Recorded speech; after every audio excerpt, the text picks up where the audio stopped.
ఎఫెసీయులకు రాసిన పత్రిక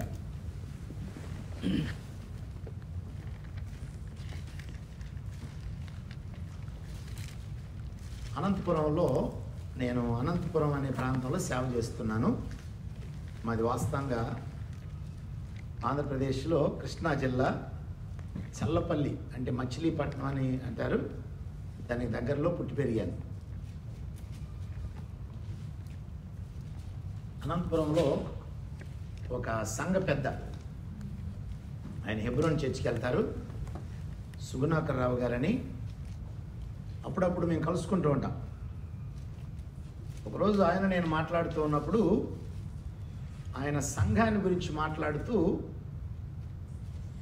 పాస్టర్ గారు, సంఘ దర్శనం దేవుడు ముగ్గురికి మాత్రమే అనుగ్రహించాడు.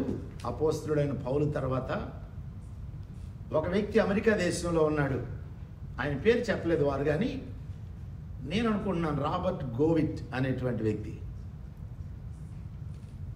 రెండో వ్యక్తి వాచ్మెన్ని, మూడో వ్యక్తి భక్త్ సింగ్ గారు అన్నారు. అది వాస్తవమే.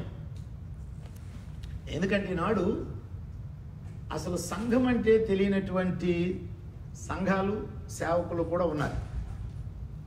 దైవ గ్రంథంలో సంఘాన్ని గురించినటువంటి స్పష్టమైన వివరణ అనుగ్రహించబడింది. మనం ముఖ్యంగా భారతదేశం వెళ్తే మనకి రకరకాల కులాలను బట్టి సంఘాలు ఏర్పడినాయి. కమ్మ సంఘం, రెడ్డి సంఘం, ఇంకా కొంతమంది ఏమో మాల మహానాడని, మాదిగా, దండోరని, ఇట్లా రకరకాలు బట్టి వాళ్ళ ఉద్దేశం ఏంటంటే సంఘం అని. కానీ బైబిల్లో సంఘం అనేటువంటిది ఏదో ఒక ప్రజా గుంపు కాదు. ఆ సంఘాన్ని గురించి మనకి ఎఫెసీ పత్రికలో పౌలు అద్భుతమైనటువంటి వివరణ ఇచ్చాడు. ఇది దేవుని బిడ్డలందరూ తెలుసుకోవాలి. సంఘాన్ని గురించి లోకానికి తెలియకపోయినా దేవుని బిడ్డలకు తెలియాలి. వాస్తవంగా యేసుని గురించే వారికి తెలియదు. ఎందుకంటే యేసయ్య ఒక మార్మికమైన వ్యక్తి, ఈజ్ ఎ మిస్టీరియస్ పర్సన్. కారణం, ఆయన దైవ మానవుడు, ఆయన సంపూర్ణ దేవుడు, సంపూర్ణ మానవుడు. ఈయన అసలు మనిషి గురించే మనకు సరిగ్గా తెలియదు, మన గురించే మనకు తెలియదు, మన కన్ను ఎలా పనిచేస్తుందో మనకు తెలియదు. మరి దైవ మానవుని గురించి లోకానికి ఎలా తెలుస్తుంది? దేవుడు బయలుపరిస్తే తప్ప. అందుకే దైవ గ్రంథంలో సంఘాన్ని గురించి అపోస్తలుడైన పౌలుకి దేవుడు బయలుపరిచాడు. పౌలు అంటాడు తను ఈ మర్మాన్ని గురించి మాట్లాడుతూ, పూర్వమందు మరుగునున్నటువంటిది ఇప్పుడు నాకు బయలుపరచబడింది అంటాడు. అంటే సంఘం అనేది పాత నిబంధనలో ఎవరికి బయలుపరచబడలా? అబ్రహాంకి బయలుపరచబడలా, మోషేకి బయలుపరచబడలేదు. సంఘపు ముంగుర్తులు వాళ్ళు పలికారు, కానీ అదేంటో కూడా వారికి తెలియదు. తర్వాత అపోస్తలులకి 12 మంది శిష్యుల్లో ఎవరికి బయలుపరచబడలేదు, కానీ పౌలుకి దేవుడు బయలుపరిచాడు. అది మనం ఎఫెసీ పత్రికలో చూస్తూ ఉన్నాం. సో ఈ సంఘాన్ని గురించి 7 వర్ణనలు మనకి బైబిల్లో ఎఫెసీ పత్రికలో పౌలుకి మనకి వివరించాడు. ఈ 7 విషయాలు మీతో పంచుకోవాలని ఈ ఉదయకాలం నేను ఆశిస్తూ ఉన్నాను. ఎఫెసీలకు రాసిన పత్రిక 1వ అధ్యాయము 23వ వచనం. ఆ సంఘము ఆయన శరీరము సమస్తమును పూర్తిగా నింపుచున్నవాని సంపూర్ణత అయి ఉన్నది. మొట్టమొదటిది, సంఘము క్రీస్తు యొక్క శరీరం. శరీరంలో జీవం ఉంటుంది. ఇప్పుడు నాలో జీవం ఉంది. ఆ జీవం ఎక్కడుంది? నా శరీరంలో ఉంది. కాబట్టి మీతో మాట్లాడుతున్నా. ఒకవేళ జీవం పోయింది అనుకోండి, నేను పాస్టర్ గారు అలా పడిపోయాడు అంటారు. దగ్గరకు వచ్చేవారని కప్పుకుని డాక్టర్ గారు, నర్సు గారు వచ్చి పల్స్ బట్టు చూస్తే పోయిందండి. ఏం పోయింది? జీవం పోయింది, ప్రాణం పోయింది. సో శరీరం అనే పదం ఇక్కడ ఎందుకు ఉపయోగించాడంటే, ఈ శరీరంలో జీవం ఉన్నది. ఎవరి జీవం ఉన్నది? క్రీస్తు యొక్క జీవం. అంటే ఈ జీవం కలిగినటువంటి శరీరము ఈ శిరస్సు యొక్క సంపూర్ణతను లోకానికి తెలియచేయాలి. అందుకే ఇక్కడ కింద అంటున్నాడు రెండో భాగంలో, సమస్తమును పూర్తిగా నింపుచున్నవాని సంపూర్ణత అయి ఉన్నది. అంటే క్రీస్తు యొక్క సంపూర్ణత సంఘములో ఉంది. రాత్రి ఒక ఇంట్లో ప్రేయర్ పెట్టాం. అక్కడ తమిళ్, మలయాళీస్ అందరూ ఉంటాను బట్టి ఇంగ్లీష్లో 3 మర్మాలను గురించి చెప్పడం జరిగింది. ఒకటి దేవుని మర్మం. దేవుని మర్మమైన క్రీస్తు అంటాడు కొలస్సీ పత్రికలో. సో దేవుని మర్మం ఎవరంటే క్రీస్తు. ఎందుకు దేవుని మర్మం అన్నాడు? ఈ క్రీస్తు అందరికి అర్థమయ్యేవాడు కాదు. ఎందుకు అర్థం కాడంటే దేవుడు వాక్యమై ఉన్నటువంటి దేవుడు శరీరధారి అయ్యాడు. దేవుణ్ణి ఎవడు చూడలేదు. ఎవరైనా దేవుణ్ణి చూడాలన్నా, దేవుణ్ణి తాకాలన్నా, దేవునిలో ఉన్నది పొందాలన్నా ఇదిగో ప్రత్యక్షమైనటువంటి ఈ శరీరధారి అయిన క్రీస్తు యొద్దకు రావాల్సిందే. కాబట్టి తండ్రి యొక్క, దేవుని యొక్క సర్వ సంపూర్ణత శరీరముగా ఆయనలో నివాసం చేస్తుంది. ఎందుకంటే తండ్రిని లోకానికి తెలియచేసినటువంటి వాడు కుమారుడు. అలాగే కుమారుణ్ణి లోకానికి తెలియజేసేటువంటిది ఎవరంటే సంఘం అనే శరీరం. సో ఈ శరీరము ద్వారా దేవుడు లోకానికి తను తాను కనపరుచుకోవాలనుకుంటున్నాడు. ఈనాడు సంఘాల్లో గొడవలు మనందరికీ తెలుసు. ఎందుకంటే లోకాన్ని అంతా తీసుకొచ్చి మన సంఘంలో తెచ్చేస్తున్నాం. లోకం యొక్క ఆలోచనలన్నీ సంఘంలో తీసుకొస్తున్నాం. అసలు సంఘం ఎవరు? శిరస్సు యొక్క ఆజ్ఞకు లోబడి ఆయన మాట ప్రకారంగా జీవిస్తూ ఆయన మహిమను లోకానికి కనబరిచేటువంటి శరీరం అయ్యున్నది. కాబట్టి మనం దేవుని బిడ్డలం, యేసయ్యను నమ్ముకున్నాం. మనందరం ఇండివిజువల్ పీపుల్, ఇండివిజువల్ వ్యక్తులం. కానీ సంఘములో ఇండివిజువాలిటీ లేదు. మనం అందరము క్రీస్తు యొక్క సంఘములో అవయవములమై ఉన్నాం. ఈ ప్రతి అవయవము శిరస్సు చెప్పినట్టుగానే పనిచేయాలి. ఒక వచనాన్ని చదువుదాం. కొరింథీయులకు రాసిన మొదటి పత్రిక 12వ అధ్యాయము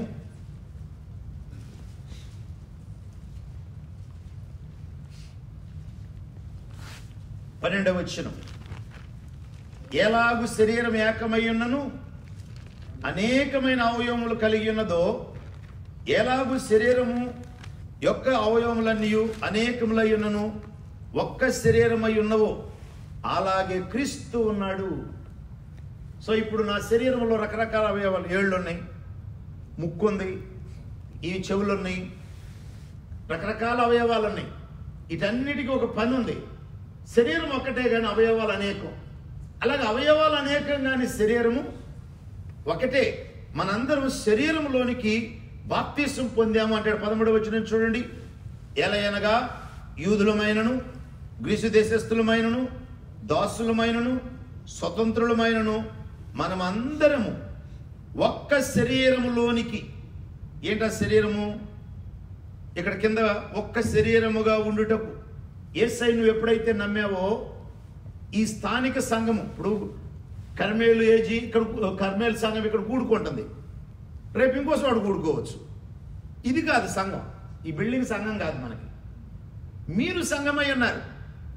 రేపు మీరు అందరూ ఒక ఇంట్లో కూడుకున్నారనుకోండి, అక్కడ సంఘం కూడుకుంటుంది. ఆ ఇంట్లో సంఘం ప్రస్తుతానికి ఈ బిల్డింగ్లో కూడుకుంది. ఎప్పుడైతే ఒక వ్యక్తి యేసయ్యను నమ్ముకున్నాడో ఈ సంఘమును అనే శరీరంలోనికి బాప్తిసం పొందుతున్నాడంటే నువ్వు ఒక అవయవాన్ని అవుతున్నావు కనుక ఈ సంఘములో నువ్వు నిలిచి ఆ సంఘంలో ఉన్న జీవాన్ని అనుభవించాలి. చాలామంది సంఘంలో నిలిచి ఉండరు. ఒకసారి ఒక సహోదరి నా దగ్గరకు వచ్చి, బాప్తిసం ఇవ్వండి పాస్టర్ గారు అంది. అమ్మ నువ్వు 3 నెలలే కదా అయింది చర్చకొచ్చి అని అన్న. అంటే ఆమె ప్రభుని నమ్ముకున్న అమ్మాయి కాబట్టి ఒకవేళ సువార్త ద్వారా నమ్ముకుంటే ఇచ్చేవాడిని. కానీ మీరు ఎప్పుడు కలవలేదు నన్ను, ఇదే ఫస్ట్ టైం మీరు కలిసి బాప్తిసం ఇవ్వమంటున్నారు, నెక్స్ట్ ఇంకొక 2-3 నెలలు రెండమ్మా నేను ప్రార్థన చేసి మీకు బాప్తిసం ఇస్తానంటే, పాస్టర్ గారు నేను 1 నెలే ఉంటానండి మీ చర్చిలో అంది. అదేంటమ్మా అన్న.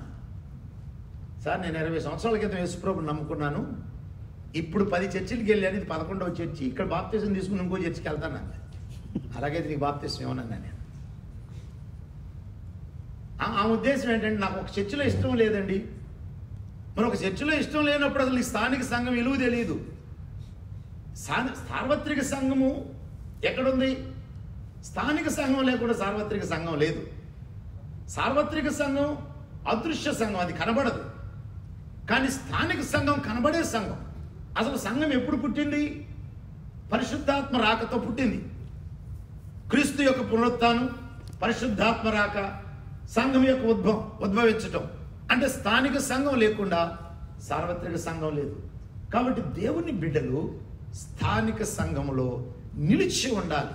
ఎందుకంటే స్థానిక సంఘంలో జీవం ఉన్నది. అందుకే ఇక్కడ పౌలు సంఘాన్ని శరీరంతో పోల్చాడు. ఈ శరీరము ఐక్యత కలిగి క్రీస్తుని లోకానికి చూపించాలి. అది మొట్టమొదటి వర్ణన. ఇక రెండవది, మనకి 2వ అధ్యాయము 10-15 వచనం. ఇట్లు సంధి చేయొచ్చు ఈ ఇద్దరిని. ఎవరు ఇద్దరు? యూదులు, అన్యులు. అసలు యూదులు అబ్రహామును దేవుడు ఏర్పరచుకోక మునుపు, అంటే ఇశ్రాయేలు జనాంగం రాక మునుపు యూదుడని అన్యులని ఎవరు లేరు. ఎప్పుడు యూదులు అనేటువంటిది వచ్చింది? ఎప్పుడైతే ఇశ్రాయేలీలు ఐగుప్తు నుంచి విడిపించబడ్డారో, తర్వాత అరణ్యానికి వెళ్ళినప్పుడు దేవుడు వారికి ధర్మశాస్త్రం ఇవ్వటం, ఆ విధముగా యోధా జాతి మేము దేవుని ప్రజలము, అబ్రహాము సంతానము అని చెప్పుకున్న వాళ్ళ అతిశయము అబ్రహాము కంటే కూడా ధర్మశాస్త్రం. కాబట్టి ధర్మశాస్త్ర విధుల ద్వారా వారు దేవుణ్ణి మెప్పించాలనుకుంటూ దేవునికి విరుద్ధంగానే జీవిస్తూ వచ్చారు. జుడాయిజం అనేది ఒక మతంగా తయారైపోయింది. ఆ జుడాయిజము అన్యులను తృణీకరిస్తుంది.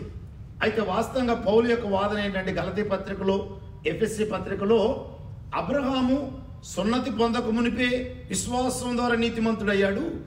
మీరు సున్నతి వలన మీరు అబ్రహాం సంతానం కాలేదు. ఎవడు విశ్వాసం కలిగి ఉంటాడో వాడు అబ్రహాం సంతానం అని పిలువబడతాడు. కాబట్టి మీరు అన్యులను తృణీకరిస్తున్నారు. అయితే మీ మధ్య ఉన్నటువంటి గోడ ఏంటి? అన్యులకి యూదులకి ధర్మశాస్త్రం. ఇంతకు ఏ ధర్మశాస్త్రం అది?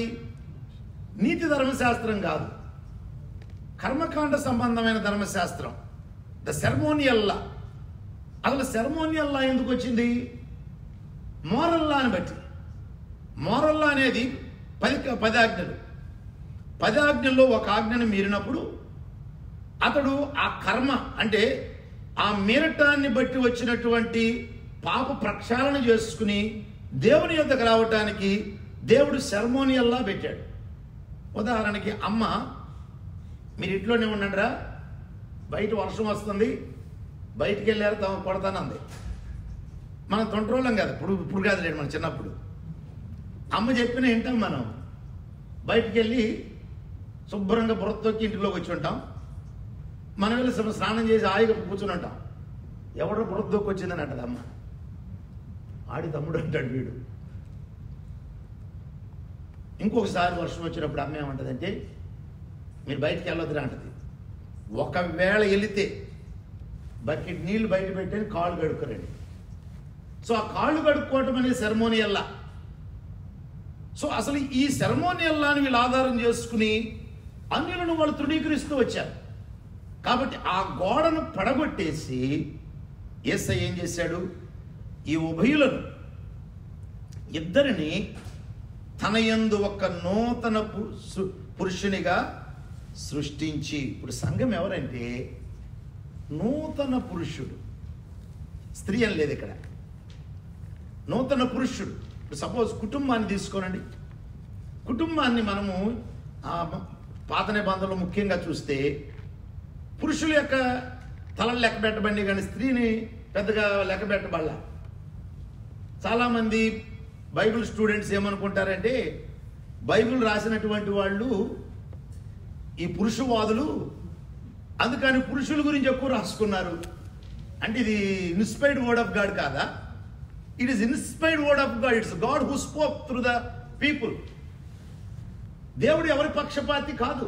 ఇక్కడ విషయం ఏంటంటే, ఆ కుటుంబానికి శిరస్సు పురుషుడై ఉన్నాడు. అయితే స్త్రీ ఎక్కడుంది? ఆయనలోనే ఉంది. హవ్వ నిర్మించబడక మునుపు స్త్రీ ఎక్కడుంది? హవ్వ ఎక్కడుంది? ఆదాములో ఉంది. అంటే దేవుడు ఆదామును సృష్టించినప్పుడు హవ్వను కూడా సృష్టించేశాడు. హవ్వనే కాదు, నిన్ను నన్ను కూడా సృష్టించేశాడు. మనం ఇప్పుడు పుట్టాం, కానీ అప్పుడు సృష్టించబడ్డాం. వాస్తవంగా మన ఆరిజిన్ చూస్తే 6000 సంవత్సరాలు. నేను పుట్టింది మొన్న, ఈరోజు నా బర్త్డే. సో నేను ఫలానా తారీఖుని మే 5th పుట్టాను. నేను పుట్టాను కానీ నేను సృజించబడింది ఎప్పుడు? ఆదాములో. అందుకే నేను పాపాత్ముడు అయ్యాను.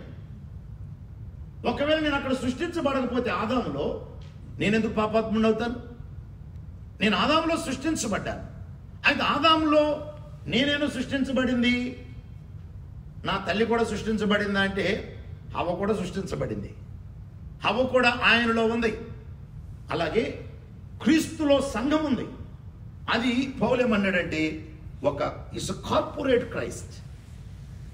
ఆయన సామూహికమైనటువంటి వ్యక్తి. అలాగే దేవుడు ఆదామును సృష్టించినప్పుడు మానవ జాతి అంతా ఆదాములో ఉన్నారు. దేవుడు ఆదామును చూస్తున్నప్పుడు మనం అందరం కనపడుతున్నాం. కానీ ఆదాము జీవవృక్షాన్ని తినకోకుండా తెలివినిచ్చే వృక్షాన్ని తిన్నాడు. ఎందుకు తెలివి మనకు కావాలి? ఇప్పుడు పిల్లోడు, డాడీ మనం ఎక్కడికి వెళ్తున్నాం అన్నాడు అనుకోండి. పలానా వాషింగ్టన్ DC వెళ్తున్నాను అని చెప్పావు. ఎలా వెళ్తావు డాడీ?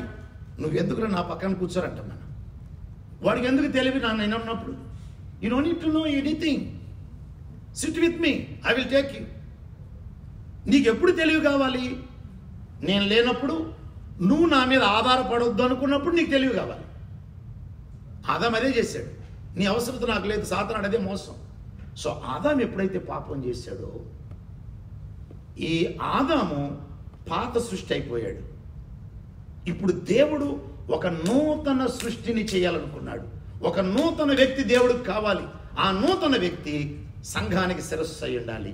ఆ వ్యక్తి మన ప్రభు అయిన యేసు. కాబట్టి సంఘము క్రీస్తు వేరు వేరు కాదు. సంఘముతో కూడినటువంటి క్రీస్తే నూతన వ్యక్తి. అందుకే ఏమని చూడండి, ఒక్క నూతన పురుషునిగా చేసి అని లేదు, సృష్టించి. కాబట్టి ఇప్పుడు యేసు సంఘం ఎవరండి?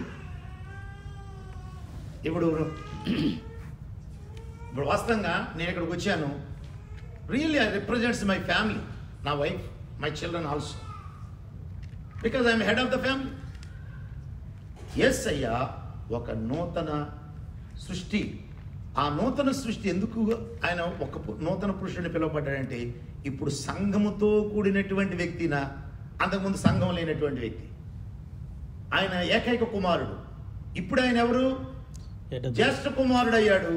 ఎలా అయ్యాడు? మనం అందరం కూడా మనము ఆయనలో ఉన్నాం. దేవునికేమో మనం కుమారులము, యేసయ్యకి మనమేమో సహోదరులము. అయితే వాస్తవంగా మనము ఆయన అవయవాలు. ఆయన మనం వేరు వేరు కాదు. So in the body there is a life, in a person there is a personality and life, both are there. So సంఘములో ఏముందంటే there is a personality of Christ. క్రీస్తు యొక్క వ్యక్తిత్వం ఉన్నది. మరి ఆ వ్యక్తిత్వం మన సంఘాల్లో కనబడుతుందా? మన వ్యక్తిగత జీవితాల్లో క్రీస్తు యొక్క వ్యక్తిత్వాన్ని లోకానికి చూపించగలుగుతున్నామా? కాబట్టి సంఘం అనేది ఏదో ఒక గ్యాదరింగ్ కాదండి. ఇది క్రీస్తే. మనం ఇక్కడ ఎందుకు వచ్చామంటే, ఇప్పుడు ప్రభు బలలో పాలు పొందబోతున్నాం. ఈ ప్రభు బలలో పాలు పొందటం అంటే అర్థం ఏంటి? మనం ఐక్యతను తెలియజేస్తున్నాం. ఇది ఒక నూతన సృష్టి, నూతన వ్యక్తి, సంఘం. ఇక మూడవది 19వ వచనం. కాబట్టి మీరిక మీదట పరజనులను పరదేశులనై ఉండక పరిశుద్ధులతో ఏకపట్టణస్థులను. మనందరము ఏకపట్టణస్థులం. మనం అందరం ఎక్కడికి వెళ్ళబోతూ ఉన్నాం? పరలోకానికి వెళ్ళబోతూ ఉన్నాం. అయితే ఆ పరలోకము మనం వెళ్ళబోయేటువంటి పట్టణమే కానీ అసలు వాస్తవంగా అది నూతన యెరూషలేము అని బైబిల్లో ఉంది. ఏంటి నూతన యెరూషలేము అనేది? మనం ఇదొక పట్టణం. ఈ పట్టణంలో మనం ఒక పౌరులం. అందుకే మన పౌరసత్వం భక్తుడు ఒక పాట రాశాడు ఆయన, ఆర్ఆర్కే మూర్తి గారని మీకు కొంతమంది తెలిసి ఉండొచ్చు. మన పౌరసత్వం ఎక్కడ లేదు, మన పౌరసత్వం అక్కడ ఉన్నది అంటాడు. సియోను పాటలు అనే దాంట్లో కూడా మనం పాడతాం కదా, మనము ఈ ఐగుప్తు విడిచిపెట్టి వెళ్ళిపోతున్నాం. ఎక్కడికి? సియోనుకి వెళుతూ ఉన్నాం. ఇది కాదు మంది, మన పట్టణము అక్కడ ఉన్నది. కాబట్టి సంఘము ఏక పట్టణస్థులం, అంటే ఆ ఒకే పట్టణానికి సంబంధించిన పౌరులం మనం. కాబట్టి ఈ సంఘము ఈ పౌరసత్వం కలిగినటువంటిది. ఈ పౌరసత్వం మన పరలోక పౌరసత్వం. ఇక మూడవది, దేవుని ఇంటి వారునై ఉన్నారు. ఒక భక్తుడు అంటాడు, ప్రపంచంలో అతి పెద్ద కుటుంబం దేవుని కుటుంబం అంటాడు. అవును కదా. నేను ఒకసారి ఈ మాట ఇప్పుడు ఇండియాలో ఉన్నప్పుడు ఒక ఆయన చెబుతున్నప్పుడు విన్నా. తర్వాత నేను ఫస్ట్ టైం అమెరికా వచ్చినప్పుడు నన్ను కొంతమంది అమెరికన్స్, మన ఇండియన్స్ కాదు, ఇండియన్స్ ఈ మధ్య పరిచయం అయ్యారు. వాళ్ళ ఇంటికి తీసుకెళ్ళి అసలు వాళ్ళు ఎంత అద్భుతంగా చూసుకున్నారంటే నాకు అప్పుడు అనిపించింది. లోపలికి వెళ్ళిన తర్వాత ఆ గదిలో కూర్చున్నప్పుడు ఇంక ఇక్కడ అన్నీ చక్కగా ఉంటాయి కదా ఇళ్ళు మా నాటితో పోల్చుకుంటే. అంటే ఇప్పుడు మనకి కూడా కొన్ని బాగానే ఉన్నాయి అనుకోండి ఇండియాలో. అసలు అది చూస్తుంటే నా ఫస్ట్ నేను అసలు ఆ టాయిలెట్ ఫోటో తీసి పంపించాను నా వైఫ్కి. ఆ బాత్రూమ్ అదంతా, ఆ నీట్నెస్ అదంతా. వీళ్ళు నన్ను ఎందుకు చేర్చుకోవాలి అనిపించింది. ఎందుకు చేర్చుకోవాలి? వాస్తవంగా వాళ్ళు కోటీశ్వరులు, ఈజ్ అ బిజినెస్ మ్యాన్. ఆయనకి హార్డ్వేర్ షాప్స్ 12 హార్డ్వేర్ షాప్స్ ఉన్నాయి మినియాపోలిస్లో. కోటీశ్వరుడు. మన ఇండియాలో కోటీశ్వరుడు పక్కన కూర్చోవాలంటే అసలు మాట్లాడటానికి భయపడతాం మనం. ఎందుకు చేర్చుకున్నాడు? మనందరికీ ఒకే తండ్రి ఉన్నాడు. ఆయన మన తండ్రి అయిన దేవుడు. మన తండ్రి అయిన దేవుడు మన కుమారుని యొక్క దేవుడు. ఆ మాట చూడండి ఒకసారి, బైబిల్లో ఉంది. మన తండ్రి కుమారుడు కాదు. బైబిల్ చదువుదాం, ఒక వచనం చదువుదాం. 2వ అధ్యాయము 1వ వచనం. 1వ అధ్యాయం 2వ వచనం. మన తండ్రి అయిన దేవుని నుండి. ఈయనెవరు మనకి? తండ్రి. ప్రభు అయిన క్రీస్తు అంటే మన యేసయ్య. ఇక 3వ వచనం చదువుదాం. మన ప్రభు అయిన యేసు క్రీస్తు యొక్క తండ్రి యొక్క దేవుడు. ఎందుకు ఆయన మన తండ్రి, ఆయన తండ్రి? ఇద్దరు తండ్రి. కాబట్టి మన తండ్రి ఇప్పుడు ఇంటికి మనం ఇక్కడ పౌలు దేవుని ఇంటి వారు అంటున్నప్పుడు ఎవరిని రెఫర్ చేస్తున్నాడు? తండ్రి అయిన దేవుణ్ణి. ఈ తండ్రి ఎవరికి తండ్రి? మొదట కుమారుడికి తండ్రి. ఎందుకంటే ఈ కుమారుడు ఏకైక కుమారుడు. ఇందాక మనం చదివినటువంటి లేఖనంలో దేవుడు లోకమును ఎంతో ప్రేమించిన కాగా ఆయన తన అద్వితీయ కుమారునిగా పుట్టిన వాని యందు. అద్వితీయ కుమారుడు అనేది ఇంగ్లీష్లో ఏముంది? The only begotten son. So God has a only begotten son. God has only one son. ఏకైక కుమారుడు అన్నాడు. ఈ ఏకైక కుమారుడు జ్యేష్ఠుడు కావాలని అంటాడు రోమాపత్రికలో. 8వ అధ్యాయం ఆ వచనం కూడా చదువుదాం. రోమాపత్రిక 8వ అధ్యాయము 29వ వచనం. ఎందుకనగా అంటే దేవుడు ఎందుకు మనల్ని ప్రేమించాడు, ఎందుకు మనల్ని ఏర్పరచుకున్నాడు, ఎందుకు మనకు అన్నిటిని సమకూర్చి జరిగేటట్టు చేస్తున్నాడు? తన కుమారుడు అనేక సహోదరులలో జ్యేష్ఠుడు అన్నట్టు. ఆయన ఏం కావాలండి? కుమారుడు జ్యేష్ఠుడు కావాలంట. ఇంగ్లీష్లో ఏముంటుంది? ఫస్ట్ బోర్న్ అని ఉంటుంది. అది మనకి కొలసీ పత్రికలో ఆది సంభూతుడు అనే పదము ఉపయోగించబడింది. కొన్నిసార్లు కన్ఫ్యూజన్ ఉంటుంది తెలుగులో చదివేటప్పుడు. ద ఫస్ట్ బోర్న్, జ్యేష్ఠ కుమారుడు. ఇప్పుడు నాకు మొన్న నా కుమారుడు పెళ్ళయింది జనవరి 19వ తారీఖున. వాడికి ఇన్విటేషన్లో నా ఏకైక కుమారుడు జిమ్మీ మోజెస్ అని రాశా. ఒకవేళ రేపు ఆండ్రూ గారు వాళ్ళ కుమారుడు పెళ్లి చేయాలనుకోండి, ఏకైక కుమారుడు అని రాయడు. ఏమని రాస్తారు? మా జ్యేష్ఠ కుమారుడు. ఎందుకంటే ఇంకో కుమారుడు ఉన్నారు ఆయనకి. నా ఒక్కడే కుమారుడు కాబట్టి ఏకైక కుమారుడు అని రాశారు. ఇద్దరు కుమారులు ఉంటే, ముగ్గురుంటే ఏమవుతాడు? జ్యేష్ఠుడు అవుతాడు. కానీ ఒకప్పుడు ఏకైక కుమారుడే. ఇంకోడు పుట్టగానే వీడేమైపోయాడు? జ్యేష్ఠుడయ్యాడు. దేవునికి ఏకైక కుమారుడే ఉన్నాడు ఫ్రమ్ ఎటర్నిటీ, నిత్యత్వం నుండి. కానీ ఈ కుమారుడు అనేక సహోదరులలో జ్యేష్ఠుడవ్వాలి.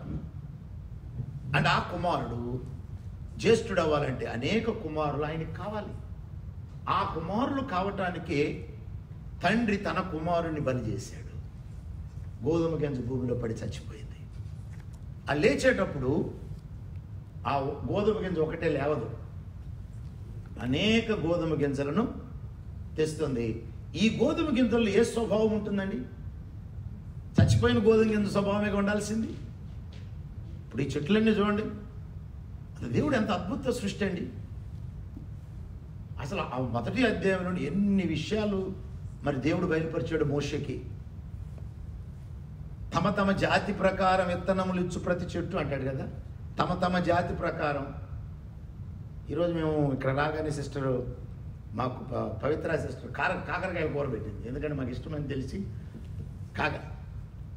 కాకరకాయ విత్తనం పెట్టారు అనుకోండి, కాకరకాయలు అక్కడ దోసకాయలు వస్తే ఏం జరిగింది? వ్యవసాయదారుడు కన్ఫ్యూజ్ అయిపోతాడు, ఏం పంట వస్తుందో తెలియదు. కాబట్టి వ్యవసాయదారుడు ఖచ్చితంగా తెలుసు కాకరకాయలే వస్తాయండి. ఎలా తెలుసు మీకు? కాకరకాయ విత్తనం పెడితే ఇంకే విత్తనం వస్తాయి సార్, ఏ కాయలు వస్తాయి సార్? కాకరకాయలే వస్తాయి అంటారు కదా. ఎందుకని? దేవుడు పలికాడు ఆ మాట. తమ తమ జాతి ప్రకారం. బీనీస్ మామిడికాయలు అంటారు అనంతపురం ఇండియాలో. బీనీస్ కాయ పెడితే బీనీస్ కాయలే రావాలి. బీనీస్ మామిడికాయ. చిత్తూరుకు విత్తనం పెడితే చిత్తూరు మామిడికాయలే రావాలి. ఎందుకంటే అదే జాతి. అసలు ఈ జాతుల గురించి ఎందుకు దేవుడు చెబుతూ వచ్చాడు? ఒక జాతి రాబోతుంది, ఈయన గోధుమ గింజ వలె భూమిలో పడి చనిపోయినప్పుడు అలాంటి జాతి కలిగిన కుమారులే భూమి మీద రావాలి. అది మనము క్రీస్తు స్వరూప్యము గలవారు, క్రీస్తు స్వభావము గలవారు, క్రీస్తు జీవము గలవారు. దీనన్నిటికీ కారణం ఎవరంటే మన తండ్రి అయిన దేవుడు. ఈ తండ్రి కుమారుడికి తండ్రి, మనకు తండ్రి. ఈ కుమారుని ఏందే మనం ఏర్పరచుకున్నాడని మొదటి అధ్యాయంలో చెబుతాడు. కాబట్టి సంఘం అనేది దేవుని ఇంటివారు. మనము ఆయన ఇంటి. మనకు తండ్రి ఎవరంటే మన తండ్రి అయిన, మన ప్రభు యొక్క తండ్రి అయిన దేవుడే మన తండ్రి. ఈ తండ్రి అనేటువంటి సంబంధం ఎక్కడ కలిగింది? యేసయ్య తిరిగి లేచినప్పుడు. తిరిగి లేకముందు శిష్యులుగానే పలికాడు, మాట్లాడాడు. పేతురు అని పలుకుతాడు. యేసయ్య ఎప్పుడైతే తిరిగి లేచాడో మార్తతో చెప్పాడు కదా, మీ తండ్రి యొద్దకును నా దేవుడును నీ దేవుడును మీ తండ్రియు నా తండ్రి అయిన వాని యొద్దకు ఎక్కి వెళ్ళుచూ ఉన్నాను. ఆ రెండు మాటలు ఉపయోగించాడు. నా దేవుడు, మీ దేవుడు. It is a humanity. ఆయన హ్యుమానిటీలో ఆ విధంగా మాట్లాడాడు. ఆయన మీ తండ్రి, నా తండ్రి. ఇప్పుడు తండ్రి శిష్యులకి ఎలా తండ్రి అయ్యాడంటే ఈయన దైవత్వాన్ని వీళ్ళకి అనుగ్రహించాడు. సంఘానికి దేవుడు దైవత్వాన్ని ఇచ్చాడు. We are partakers in the divine nature అంటాడు పేతురు. మనం ఏదో ఈ బలలో పాలు పొందడం కాదండి. we already partakers in a divine nature by the Spirit, by the Holy Spirit. కాబట్టి సంఘం అనేది ఏదో మనుషులు కలయిక కాదు, ఏదో పాప క్షమాపణ పొంది ఒక గుంపుగా చేరటం కాదు. క్రీస్తు యొక్క దైవత్వంలో పాలు పొందినటువంటిది క్రైస్తవ సంఘం. ఇది సాతానుడికి మింగుడు పడినటువంటి విషయం. అందుకే సాతానుడు సంఘాన్ని నాశనం చేయటానికి పూనుకుంటుంది, కానీ వాడు నాశనం చేయలేడు. ఎందుకో తెలుసా? జీవం కలిగిన దాన్ని ఎవడైనా నాశనం చేయగలడు అసలు? మీరు ఆలోచించండి. ఇప్పుడు నేను బంగారు ఉంగరం పోగొట్టుకున్నాను అనుకోండి, ఎక్కడ పోయింది, నేను 10 సంవత్సరాలకు వచ్చినా సరే అది కనబడదు. నేను ఎత్తుక్కోవాలి, దొరికితే దొరికితే లేకపోతే లేదు. అదే నా చేతిలో ఒక విత్తనం ఉంది, అది భూమిలో పడింది అనుకో, దొరకపోయినా పర్వాలా, 10 రోజుల తర్వాత చూస్తే అది కనపడింది, అయితే తలకైతు నిలబడి ఉంటుంది. ఎందుకని? జీవం కలిగి, దాంట్లో జీవం ఉంది. జీవము కలిగిన సంఘాన్ని నాశనం చేయాలని సాతానుడు కంకణం కట్టుకున్నా వాడు నాశనం చేయలేకపోతున్నాడు. ఎందుకంటే ఆ జీవము మరణానికి గురైనప్పుడు, జీవం మీద మరణము దాడి చేసినప్పుడు అది పునరుత్థాన శక్తిగా మారుతుంది, అది ఫలిస్తుంది, అది విస్తరిస్తుంది. ఒక మాటలో చెప్పాలంటే బుద్ధి లేనటువంటి సాతానుడు జీవం మీద దాడి చేయటం అంటే వాడికి కీడు తెచ్చుకోవటం. జీవాన్ని అలాగే ఉంచితే పర్వాలా, పొరపాటున జీవాన్ని మరణానికి గురి చేసేవా అది పునరుత్థానంగా మారుతుంది. అందుకే క్రైస్తవ సంఘం ఎప్పుడు విస్తరించింది? శ్రమల్లో. మనం అనుకుంటాం శ్రమలు రానివద్దు ప్రభువా. శ్రమలు లేకపోతే జీవానికి పునరుత్థానం లేదు. అసలు గోధుమ గింజ భూమిలో పడి చావకుండిన ఎడల అది ఒంటిగానే ఉంటుంది, ఇట్ సస్టైన్స్. అది చస్తే అది ఇట్ బేర్స్ ఫ్రూట్, ఫలిస్తుంది. ఎందుకంటే మనలో సంఘములో క్రీస్తు యొక్క జీవం అన్నది. ఆ జీవాన్ని బట్టి మనం దేవునికి బిడ కుమారులమయ్యాం, మన ప్రభువైన యేసుకి సహోదరులమయ్యాం, మనందరము దేవుని ఇంటివారు. 22వ వచనం, 5వ వర్ణ పౌలు మనకు తెలియజేస్తున్నాడు. 22, ఆయనలో మీరు కూడా ఆత్మమూలముగా దేవునికి నివాస స్థలం అయ్యుండుటకు కట్టబడుచున్నారు. ఈ కట్టబడుట అనేది అద్భుతమైన మాట అండి. మనకి ఆది కాండంలో దేవుడు నరుణ్ణి చేశాడు. కానీ అక్కడ నరుణ్ణి చేసినప్పుడు ఒకసారి బైబిల్ చూడండి, ఒకసారి ఆది కాండంలోకి వెళ్దాం. ఇక్కడ ఒక తలంపు జ్ఞాపకం వస్తున్నది. 2వ అధ్యాయం 7వ వచనం, దేవుడైన యెహోవా నేలమంటితో నరుని నిర్మించి అనేది వాస్తవంగా కరెక్ట్ ట్రాన్స్లేషన్ కాదు. మూల భాషలో ఏముంటుంది, ఇంగ్లీష్లో ఏముంది, గాడ్ ఫార్మ్డ్. కింగ్ జేమ్స్ వర్షన్లో ఉండొచ్చు అది. కానీ ఇప్పుడు వచ్చినటువంటి లివింగ్ ఈజీ వర్షన్ ఇట్లాంటి వాటిల్లో మామూలుగా చేశారు. గాడ్ ఫార్మ్డ్ ఏ మ్యాన్, దేవుడు నరుని చేసి. ఇప్పుడు 22వ వచనం, తర్వాత దేవుడైన యెహోవా తాను ఆదాము నుండి తీసిన ప్రక్కటెముకను స్త్రీనిగా నిర్మించి, కరెక్ట్ వర్డ్, అది correct translation, is built. He built a women. ఎందుకంటే ఈ ఉమెన్ రాబోయేటువంటి స్త్రీకి ముంగుర్తు. ఏదా స్త్రీ? సంఘాన్ని దేవుడు నిర్మిస్తూ ఉన్నాడు. ఎలాగూ సజీవమైన రాళ్లతో నిర్మిస్తూ ఉన్నాడని పేతురు అంటాడు. మీరును సజీవమైన రాళ్ల వలె కట్టబడుచు ఉన్నారు. ఈ సజీవమైన రాయి ఎక్కడి నుంచి వచ్చింది? సజీవమైన బండలో నుంచి వచ్చింది. ఆ బండ క్రీస్తు. కాబట్టి సంఘము క్రీస్తులో నుంచి వచ్చినటువంటి రాయి. మనకి బాబేలు గోపురం దగ్గర బాబేలు గోపురాన్ని కట్టారు. నిమ్రోద్ అనేవాడు జనాలందరినీ ఏకతాటి మీదకు తీసుకొచ్చి దేవుని వ్యతిరేకంగా ఆ బాబేలు గోపురాన్ని కట్టేటప్పుడు వారు ఇటుకలతో కట్టారు కదా. రాళ్లతో కట్టారు, ఇటుకలతోనా? ఇటుక కృత్రిమమైనటువంటి రాయి. ఈ కృత్రిమ రాయి ఎలా వచ్చింది? మట్టిని కాల్చగా వచ్చింది. అక్కడ ఏముందంటే పదము, దేవుడు ఎంత, బైబిల్ ఎంత అద్భుత గ్రంథం అండి. అసలు మనం బాగుగా కాల్చుదమురే అని అంటాడు కదా. మీరు చదవండి, ఆ మాట ఉంటుంది అక్కడ. ఇదిగో మట్టి ఉంది, దాన్ని ఏం చేద్దాం? కాలుస్తాం కాదు, బాగా కాలుద్దాం, అంటే దాని ప్రాణం బాగా తీద్దాం అని. మట్టిని కాల్చినప్పుడు ఏమైందండి? మట్టిలో ఉన్న ప్రాణం పోతాయి. మతాలు మానవుల్ని కాల్స్తున్నారు, ఉన్న ప్రాణాన్ని తీస్తున్నాయి మతాలు. అందుకే యేసుప్రభు మత గురువుల మీద దాడి చేసింది. పాపుల మీద ఎక్కడైనా వేసే దాడి చేసినట్టు చూశారు మీరు బైబిల్లో? పాపులు అంటే ఈ మత గురువులు, నీతిమంతులు మనం చెప్పుకున్న వారి మీద ఆయన దాడి చేశాడు. ఎందుకంటే వీళ్ళు మత గురువులు. ఈ మత గురువులు వేసేని పట్టించారు, రాజకీయ నాయకులని చంపారు. ఇప్పుడు సంఘము మత గురువులతోనూ రాజకీయ నాయకులతో కలవకూడదు. ఈనాడు కొంతమంది, ముఖ్యంగా భారతదేశంలో ఎలక్షన్ జరగబోతున్నాయి, పాస్టర్లందరికీ డబ్బులు ఇస్తామంటున్నారు. మా సంఘాలకు చెప్పే నేను, ఒక్కళ్ళు కూడా తీసుకోవడానికి వీల్లేదు. కావాలంటే మనమే ఇద్దాం వాళ్ళకి. వాళ్ళు వచ్చి ప్రార్థన చేయించి పొమ్మని వస్తే మన చెయ్యి ఎలా ఉంటుంది, కానీ ఎప్పుడు ఎలా ఉండదు.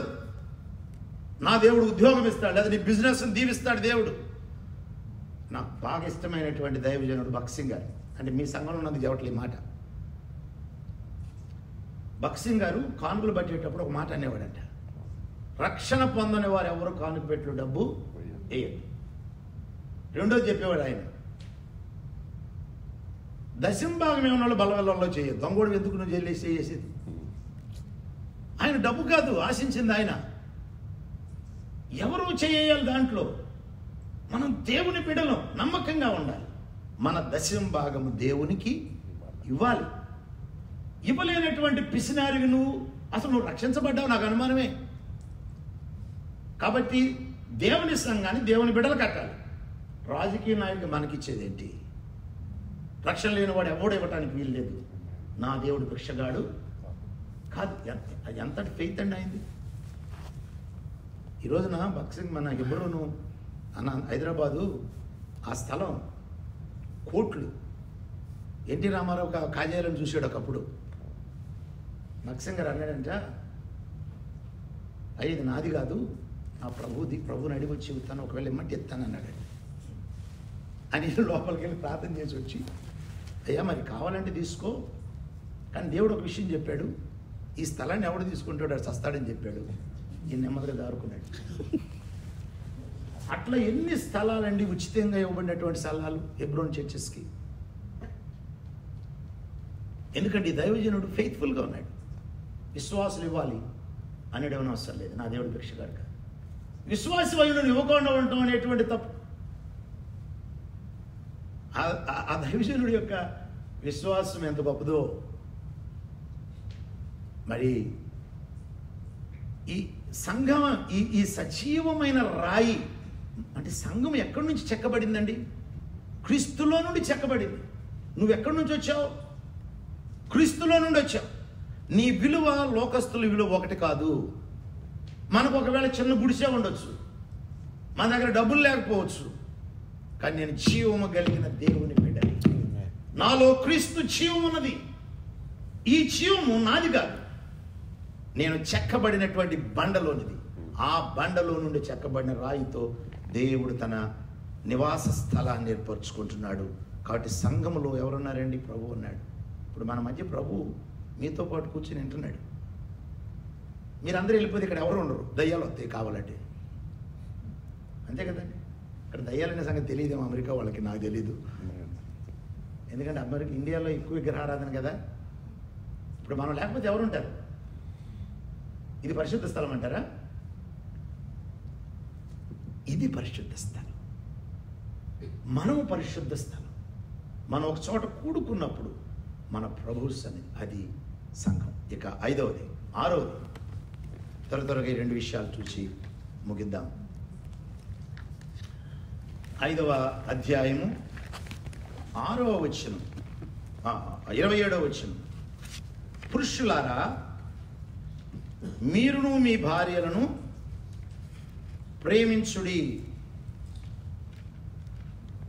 అటువలే క్రీస్తు కూడా సంఘమును ప్రేమించి అది కళంకమైనను ముడతైనను అట్టిది మరి ఏదైనను లేక పరిశుద్ధమైనదిగాను నిర్దోషమైనదిగాను మహిమగల సంఘముగాను ఆయన తన ఎదుట దానిని నిలవబెట్టుకొనవలనని వాక్యముతో ఉదక స్నానము చేత దానిని పవిత్రపరిచి పరిశుద్ధపరచుటకై అంటే ఫ్యూచర్, ఇది ఫ్యూచర్ టెన్స్.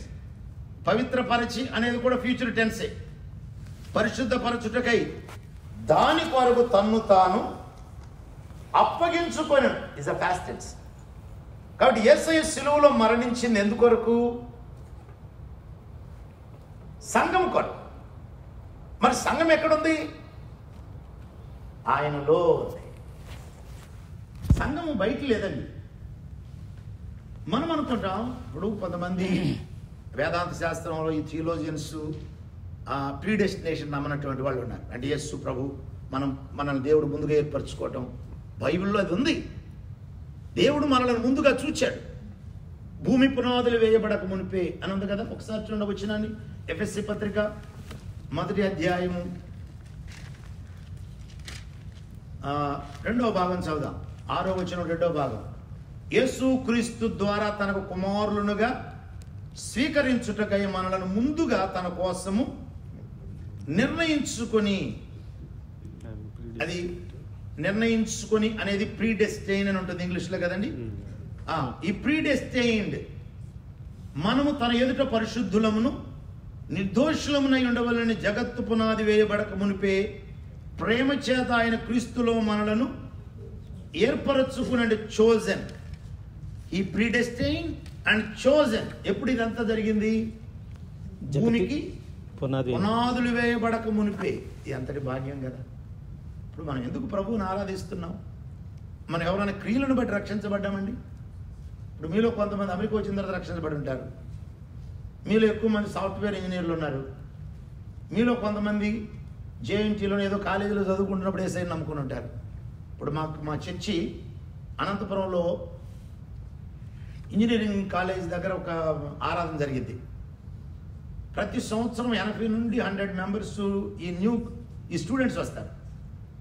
మా పిల్లలకి second years, third years, fourth ఇయర్స్కి ఏం చెబుతానంటే, మీరు ఫ్రెషర్స్ని బయట వదలగానే వాళ్ళని పట్టుకోండి. ఎలా పట్టుకోవాలి? వాళ్ళు అసలే భయంతో ఉంటారు. 4 రోజులు లోపల పెడతారండి, కుక్కను కానీ లోపల పెట్టినట్టు. పాపం బోన్లో నుంచి వదలరు. నేను అడుగుతాను, ఫ్రెషర్స్ ఎప్పుడు వస్తారు? ఇంకా బయటకు వదలలేదు సార్ వాళ్ళు అంటారు. వీళ్ళు వాళ్ళని వదలగానే గట్టిగా పట్టుకోండి. ఎందుకంటే వాళ్ళు భయంతో ఉంటారు. నువ్వు అన్నవే, వీళ్ళు పలకరించు, ఆదరించు, చర్చ పట్టుగా. అట్లా ఎంతమంది గర్ల్స్, రకరకాల కులస్తులు, బాయ్స్ ప్రభుని నమ్ముకున్నారండి. ఇప్పుడు తర్వాత వెళ్ళకపోయిన తర్వాత మరి వాళ్ళ అమ్మ నాన్న ఒత్తిడిని బట్టి కొంతమంది అయితే అన్యుల్ని పెళ్లి చేసుకున్న ఈ రోజున వాళ్ళ భర్తలు ప్రభుని నమ్ముకున్నారు. ఎందుకంటే వీళ్ళ ద్వారా వాళ్ళు ఫోన్ చేస్తూ ఉంటారు, అంకుల్ మాకు జాబ్ వచ్చింది, నా భర్త ఇంకా నమ్మలేదు, మా బాబు కొంచెం ఇప్పుడు పర్వాలేదండి. అంటే ఈ అమ్మాయికి విశ్వాసం పోలా. అన్ని పెళ్ళి అయితే వాళ్ళ అమ్మాళ్ళు బలవంతాన్ని చేశారు. కానీ మరి ఆ అమ్మాయి ఇక్కడ ప్రభుని నమ్మింది. ఎలా నమ్మింది? ఎందుకు నమ్మిందంటే ఆమె ఏర్పరచబడింది. నీ ఏర్పాటును బట్టి సంతోషించాలి కదా. కొంతమందిని ఎందుకు ఏర్పరచుకున్నాడు దేవుడు, కొంతమందిని ఎందుకు అదే ఆ క్వశ్చన్ అవసరం లేదు. అందుకంటాడు, అవును కాని ఓ నరుడా, ఓ మనిషి అంటే ఏదో అంటాడనుకుంటా పౌలు, కుమ్మరివాడు కుమ్మరివాడిని నన్ను ఎందుకు ఇలాగ చేసేదని అడగదగునా? ఓ మనిషి. ఎందుకన్నాడు ఆ మాట? ఓ మనిషి అంటే నువ్వెవడవు అసలు దేవుణ్ణి అడగటానికి? సృష్టికర్త ఎవరు అనుకుంటున్నావు అసలు? నిన్న మేము ఒక ఐమాక్స్ అనేది చూసాము అక్కడ మ్యూజియంకి వెళ్ళినప్పుడు. అసలు ఆ భూమి ఎంత అద్భుత సృష్టి అండి. ఇక విశ్వాన్ని తీసుకుంటే ఎంతటి అద్భుత సృష్టి. దీన్ని సృష్టించిన సృష్టికర్త ఎంతటి శక్తివంతుడు. ఈ సార్వభౌముడైనటువంటి దేవుణ్ణి ప్రశ్నించడానికి నరుడా, ఓ మనిషి నువ్వెవడవి? అవును కదా. అయితే నేనేం చేయాలి? దేవా, నేను నిన్ను అర్థం చేసుకోలేను, నీ ఏర్పాట్లు నేను అర్థం చేసుకోలేను, ఇది నా చిన్న జ్ఞానం, నన్ను ఏర్పరచుకున్నందుకు వందనాలు. అంతే కదా. మన ఏర్పాటు ఎంత గొప్పది. దేవుడు మనలను ఏర్పరచుకున్నాడు. కాబట్టి సంఘం ఎక్కడుందంటే క్రీస్తులో ఉంది. ఆ క్రీస్తులో ఉన్న సంఘాన్ని తండ్రి బయటకు తీయటానికి కుమారుణ్ణి బలి చేయాల్సి వచ్చింది. ఆయన ఎప్పుడైతే చనిపోయాడో, చనిపోయిన తర్వాత ఆయన ప్రక్కలో బల్లిపోటు పొడిచారు. చనిపోక ముందు కాదు. ఇప్పుడు చనిపోక ముందు పొడిచే దెబ్బ నొప్పి పుట్టింది. చనిపోయిన తర్వాత పొడిచేటువంటి ఆ పోటు ఏం నొప్పి పుట్టింది? ఎన్నిసార్లన్నా పొడు, ఏం కాదు. మరి దేవుడు ఎందుకు అనుమతించాడు? దాన్ని అనుమతించడమే కాదు, యోహాను ఆ వచనాన్ని రాస్తూ ఒక అద్భుతమైన మాట ఉపయోగించాడు. అది కూడా చూడండి. త్వరగా ముగించుకుందాం మనం. యోహాను సువార్త 19వ అధ్యాయంలో 34వ వచనం. సైనికులలో ఒకడు ఈటెతో ఆయన ప్రక్కను పొడిచెను. వెంటనే, ఆ మాట వెంటనే అనేది ఎంత అద్భుతమైన మాట. అది మనం మామూలుగా చదివితే మామూలుగా ఉంటుంది, కానీ వెంటనే రక్తమును నీళ్లును కారెను. ఇది చూచిన వాడు సాక్ష్యం ఇచ్చుచున్నాడు. ఏది చూచిన వాడు? అతని ప్రక్కలో బల్లి పొడటం గురించి కాదు, ఆ పొడిచినప్పుడు ఏం జరిగిందో దాని గురించి సాక్ష్యం ఇస్తున్నాడు. అంటే ఇట్ సిగ్నిఫైస్ సంథింగ్, అది ఆయన చెప్పేది. అందుకే కింద కూడా ఏమంటాడు? అతని సాక్ష్యం సత్యమే, మీరు నమ్మునట్లు అతడు సత్యము చెప్పుచున్నాడని ఆయన నిరుగును. ఈ ఒక్క మాట గురించి తను ఇంత గట్టిగా ఎందుకు చెప్పాలి? మీరు నమ్మునట్టు, నేను సత్యమే చెబుతున్నాను, నమ్మండి. ఆయన చనిపోయినప్పుడు ఏం జరిగిందంటే ఆయన ప్రక్కలో నుంచి రక్తము విమోచన బయటకు వచ్చింది. ఆయన ప్రక్కలో నుండి ఆయనలో ఉన్న జీవము మానవాళికి ప్రవహించింది. అది సంఘం. కాబట్టి సంఘం ఎక్కడి నుంచి వచ్చింది? ఆయన ప్రక్కలో నుంచి వచ్చింది. హవ్వ ఎక్కడి నుంచి వచ్చింది? ఆయన ప్రక్కలో నుంచి వచ్చింది. అందుకే స్త్రీ ఎక్కడి నుంచి వచ్చిందండి? మీరందరూ ఎక్కడి నుంచి వచ్చారు? నీ భర్తలో నుంచి వచ్చావు. అందుకే కదా భర్త గుండెని కాపాడేది ఎవరు? ఎముకలు కదా. దేవుడు మిమ్మల్ని ఎందుకు పెట్టాడు తెలుసా? ఆ గుండెని. అందుకే సార్ నేను ఎప్పుడు అసూయ పడుతూ ఉంటాను మా ఆయన గురించి అంటారు మీరు. అవును కదా, మీరు అసూయ పడకపోతే ఆయన మరీ దారిపోతాడు. అసూయ పడద్దు, కానీ ఈ ప్రొటెక్ట్ యూ. ప్రక్కటెముక ఈ హృదయం ఇక్కడ ఉంటుంది కదా, లోపల హృదయానికి దగ్గర ఉండే ఆ ప్రక్కటెముకను దేవుడు ఇచ్చాడు. ఆ ప్రక్కటెముకను ఇచ్చిన తర్వాత మరలా దేవుడు తన జీవవాయువున ప్రక్కటెముకలో ఊదలేదు. ఊదాడండి? ఎందుకు ఊదలేదు?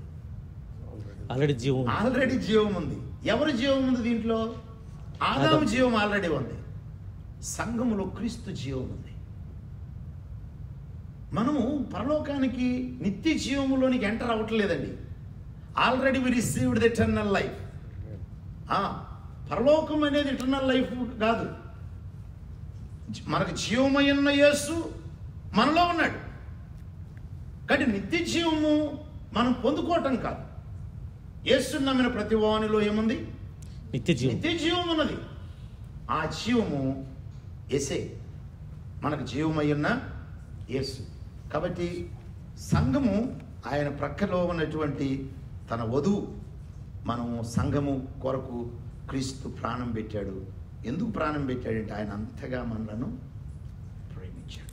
అది 6వ వర్ణన, చివరిది. ఇక సంఘము 6వ అధ్యాయము 10వ వచనం. తొదకు ప్రభు యొక్క మహాశక్తిని బట్టి ఆయన యందు బలవంతులై యుండుడి. మీరు అపవాది తంత్రములను ఎదిరించుటకు శక్తిమంతులగునట్లు దేవుడిచ్చు సర్వాంగ కవచమును ధరించుకునడి. ఎందుకంటే సంఘము క్రీస్తు యొక్క సైన్యం. అందుకే మనం సువార్త ప్రకటించేది. భక్త్ సింగ్ గారు సంఘానికి నేర్పించిన ఒక అద్భుతమైనది ఏంటంటే అండి, పరిచర్య చేయటం. ఈ సువార్త ప్రకటించడం అనేది ఎప్పుడూనూ వారు చేసినంతగా ఎవరు చేయరు. మీరు ఏ అసెంబ్లీ కాదు, ఏ సంఘమైనా తీసుకోండి. అసలు భక్త్ సింగ్ గారు ఈ మధ్యాహ్నం భోజనాలు పెట్టేవాళ్ళు కదండి. మరి మీరు ఎవరన్నా అనుభవం ఉందో లేదో నాకు తెలియదు. ఆయన భోజనాలు ఎందుకు పెట్టేవాళ్ళు అంటే పల్లెల నుంచి వచ్చినటువంటి వాళ్ళు అక్కడే తిని కొంచెం పండుకొని లేదా కూర్చొని ప్రేయర్ చేసుకుని సాయంకాలం అందరూ 4 గంటలకు 3 గంటలకు బయలుదేరాలి రోడ్ల మీద. నువ్వు ఇంజనీర్ అయినా సరే ఏం చేయాలి? బయలుదేరాల్సిందే. భక్త్ సింగ్ గారు ఆయన మాదిరి చూపించాడు అలా. మరి ఆయన ఎన్నిసార్లు కొట్టారు సేవలో. ఆ శ్రమల్లో సంఘము అభివృద్ధి చెందింది, సంఘాలు స్థాపించబడి. ఈ రోజున బైబిల్ ట్రైనింగ్ అవుతున్నటువంటి పిల్లలు సంఘ స్థాపనకు తెలియదు వాళ్ళకి. ఎందుకంటే సువార్త ప్రకటించడం వాళ్ళకి భయం. కానీ హెబ్రోన్ చర్చిలో విశ్వాసులకు కూడా భయం ఉండదు. ఎందుకని?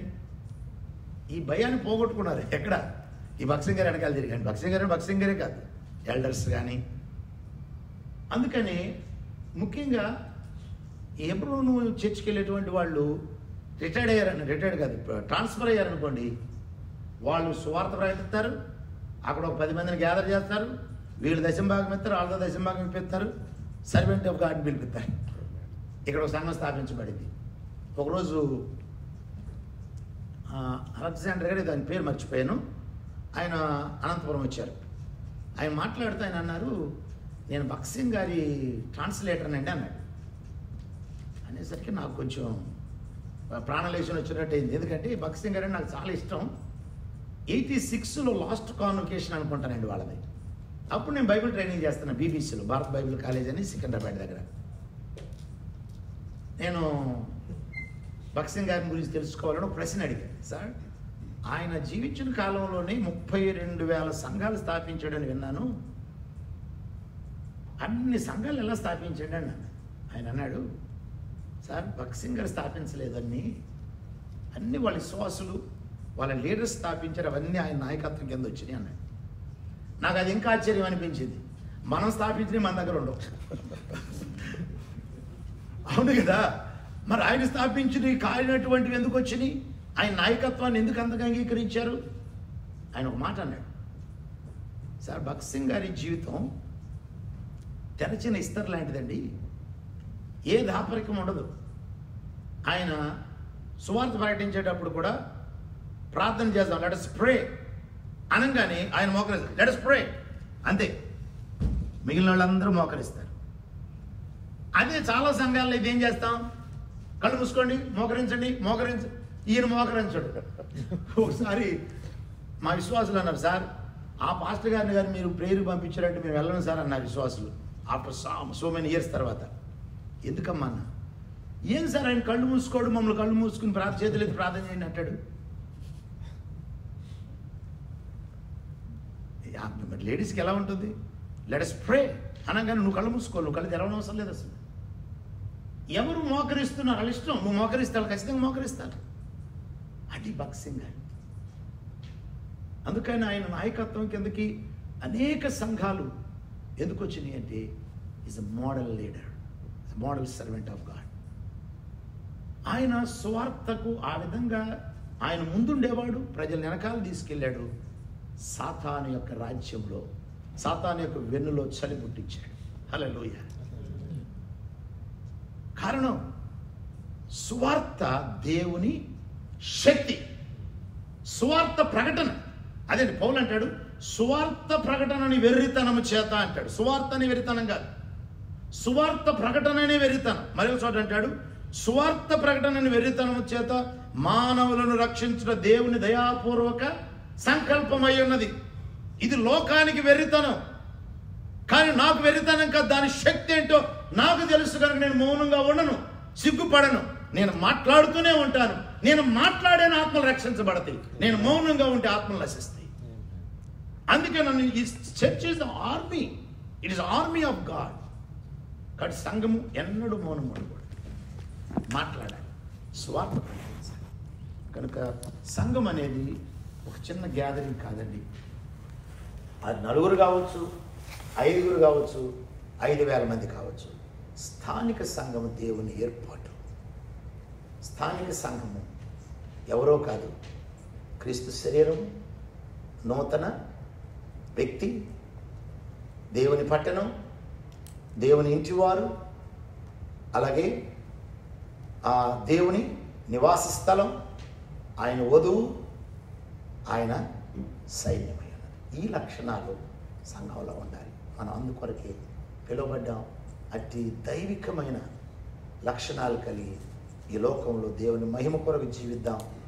మన ప్రభు యొక్క మహిమను లోకానికి మన వ్యక్తిగత జీవితాల ద్వారా, మన సంఘ జీవనం ద్వారా కనపరుద్దాం. అట్టి కృప కలిగిన దేవుడు మనందరికీ దయచేయును గాక. ఆమేన్.